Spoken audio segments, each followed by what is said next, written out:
Bismillahirrahmanirrahim.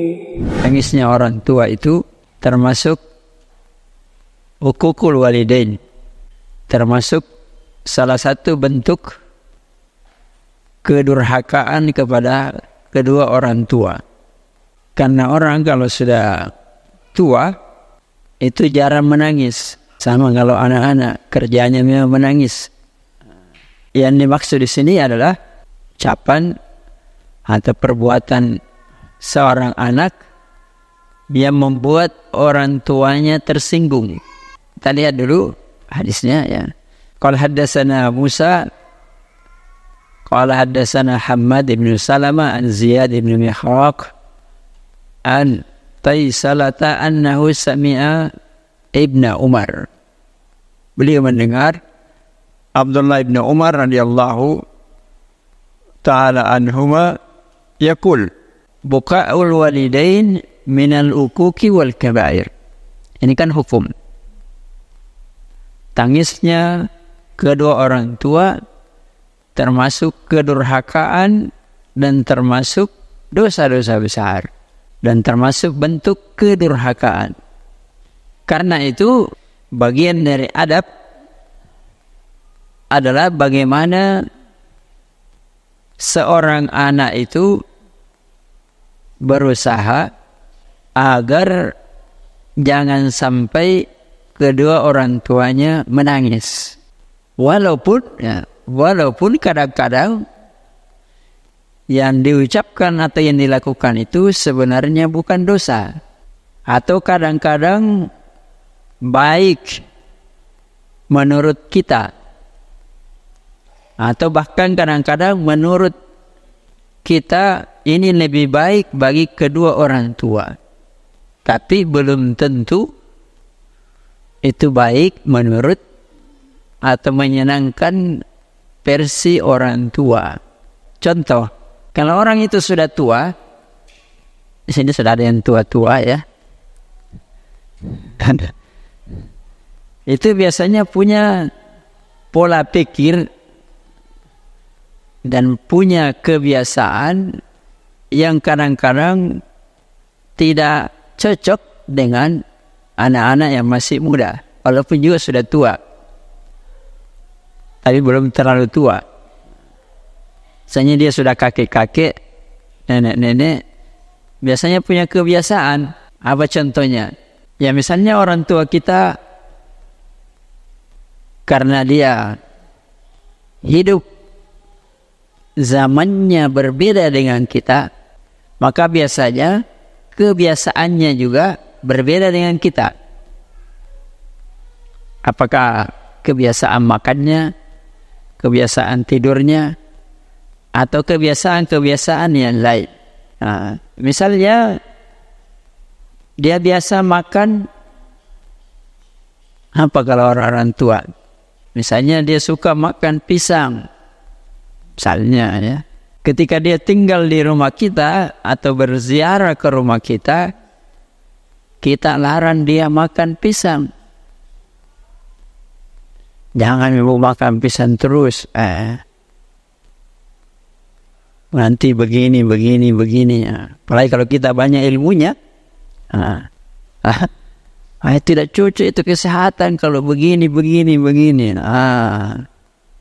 Ya kan kadang-kadang kan begitu. Maksudnya kita malah ingin memperlakukan lebih baik bagi dia menurut versi kita. Tapi bagi dia itu tidak cocok. Kenapa? Karena dia hidup zamannya berbeda dengan kita. Atau kadang-kadang misalnya kalau dahulu dia tidurnya jarang di kasur, ketika tiba di rumah kita belikan kasur yang paling empuk. Pokoknya bapak atau ibu tidur di sini biar nyenyak tidurnya. Tapi karena orang tua kita ini kebiasaannya berbeda, akhirnya malah dia tidak bisa tidur. Ayah sesak anakku. Tidurnya kasurnya terlalu empuk. Tidak bisa tidur. Akhirnya dia malah tersiksa tinggal di rumah anaknya. Kenapa? Karena dia merasa tersiksa di situ. Biasa malam-malam, tengah malam terbangun, menangis, apa kok anakku dia nisengi. Ya biasanya juga dia tidak sampai hati menyampaikan. Ya itu harus dimengerti, dijaga. Atau contoh yang lain, orang tua itu suka umumnya, ya, apalagi kalau sudah tua, itu umumnya suka cerita. Suka cerita, namanya juga sudah tua, cerita masa lalunya. Wah, dulu waktu saya masih kecil begini. Dulu saya pernah di sana, saya pernah begini. Kadang-kadang, karena itu kita harus hati-hati. Kadang-kadang kita itu anak bosan. Ibu kalau di sini cerita terus, ceritanya itu terus. Apalagi kalau sudah pernah belajar, jangan ibu cerita terus, nanti ghibah dosa, ya kan? Nanti begini. Kadang kita maksudnya baik, kadang mereka tersinggung. Anakku ini tidak suka, saya mau bercerita saja marahi, menurut versinya. Ya jadi hati-hati ya, jangan sampai kalau perasaannya sudah tersinggung lama-lama menangis. Itu juga kembali seperti anak kecil. Salah satunya, semakin tua orang semakin perasa. Kalau yang sudah tua itu pasti sudah merasakan ya. Semakin tua orang semakin perasa. Sama kita waktu masih kecil, sangat perasa. Dimarahi sedikit kan langsung ngambek, nangis. Tapi kalau sudah agak dewasa kan tidak. Bahkan kadang orang saling menyindir, ketawa saja. Tapi kalau anak kecil, langsung menangis, langsung tersinggung.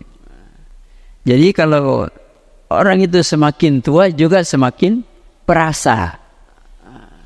Makanya hati-hati, kan ini memang yang paling perlu dijaga ketika sudah semakin tua. Hati-hati menjaga ucapan, tindakan, dan lisan kepada orang tua. Karena semakin perasa. Jangan kita bilang, tambah matuan aja itu Pak. Kenapa tersinggung? Bukan karena dia mau tersinggung. Memang begitu kondisinya orang kalau sudah semakin tua. Cepat melemah, sudah melemah badan. Maka yang paling mendominasi bagiannya lebih banyak perasaannya. Makanya sebagian orang tua kalau bercerita tentang masa lalunya kadang menangis. Tapi kadang menangis senang bercerita.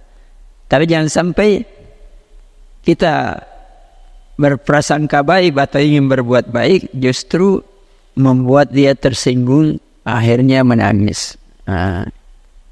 Ya ini harus dijaga. Makanya dikatakan ini bagian dari adab.